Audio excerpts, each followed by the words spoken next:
Samantala, sumagot at kinontra ng kampo ni Vice Ganda at Ayon Perez ang Quezon City Prosecutor's Office ang reklamong cybercrime na isinampa sa kanila ng kapisanan ng social media broadcasters ng Pilipinas. Narito ang balita ni Margot Gonzalez.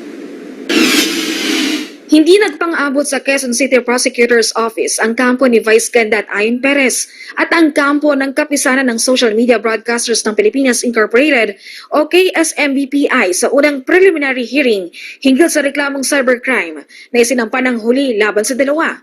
Alas 8 ng umaga ang schedule ng hearing pero maaga daw dumating sa pagdinig sina Vice Ganda at Ayon Perez.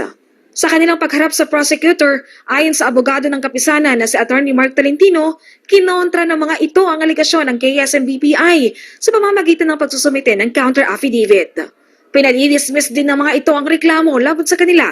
Anila, wala silang ipinakitang immoral sa kanilang mga viewers. Matatandaan na reklamong immoral doctrines, obscene publication and exhibition, and indecent show sa ilalim ng Article 201 ng Revised Penal Code na may kinalaman sa Section 06 ng RA 1075 o Cybercrime Prevention Act of 2012 ang isinampa ng kapisanan laban kay Vice Ganda at Ayon. Ito ay dahil sa umuning malaswang pagsubuan ng mga ito ng icing sa programang It's Showtime. Surprise lang ako kasi sobrang maaga.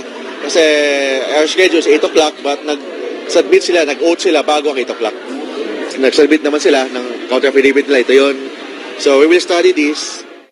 Kasunod ng pagsumite ng counter-affidavit ng kampo ng komedyante, sasagot naman dito ang kampo ng KSMBPI.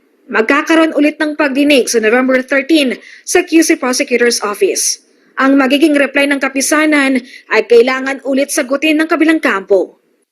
Bibigyan naman si Vice Ganda at saka si Ayon Perez ng another days to file a rejoinder. Then pagkatapos, the case will be submitted for resolution. Tiwala naman si Atty. Tolentino na pagkatapos ng preliminary investigation ay maiaakyat sa korte ang kanilang reklamo laban sa dalawang personalidad. Naniniwala itong may probable cause ang kanilang reklamo.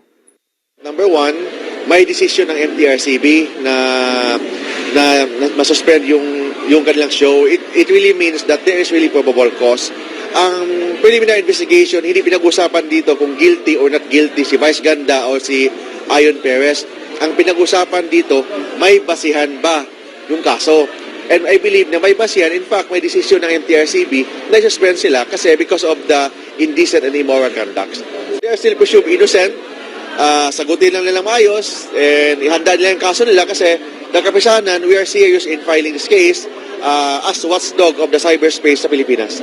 If I'm not mistaken, the prosecutor has 90 days to resolve cases pending before their office. Samantala, submitted na for resolution ang investigasyon ng National Bureau of Investigation o NBI sa criminal complaint na isinampa naman nila laban sa internet celebrity na si Tony Fowler. Ito'y matapos isnabi ni Fowler ang pagdinig ng NBI kahit pa meron itong supina.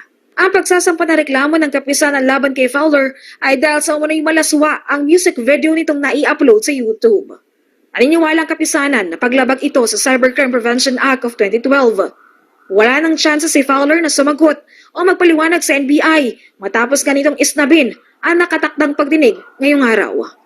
So it means she's waiving her right to present evidence and the agent of the NBI aralin niya yung kaso kung may probable cause ba, may basihan ba yung kaso. Pag may basihan, yakyat niya sa of course may mga proper channelist sa NBI, then yakyat niya sa proper prosecutor office. Nilinaw naman ni Tolentino na ang kanilang pagsasampa ng mga reklamo sa mga artista ay bahagi lamang ng mandato ng kapisanan. Kasi pinanindigan ng kapisanan that we are the watchdog of the cyberspace ng Pilipinas. Wala kaming personal interest dito. Hindi kami kumikita dito. This is for the country, for God, and for the Filipino people. To protect the Filipino people about the mga corruption sa pag-utak nila. Ang corruption kasi hindi lang sa government yan. Ang corruption na pinag-uusapan natin dito, corruption in the minds of every Filipino about sexual activities. Para sa Diyos at Pilipinas kumahal, Margot Gonzalez, SMNI News.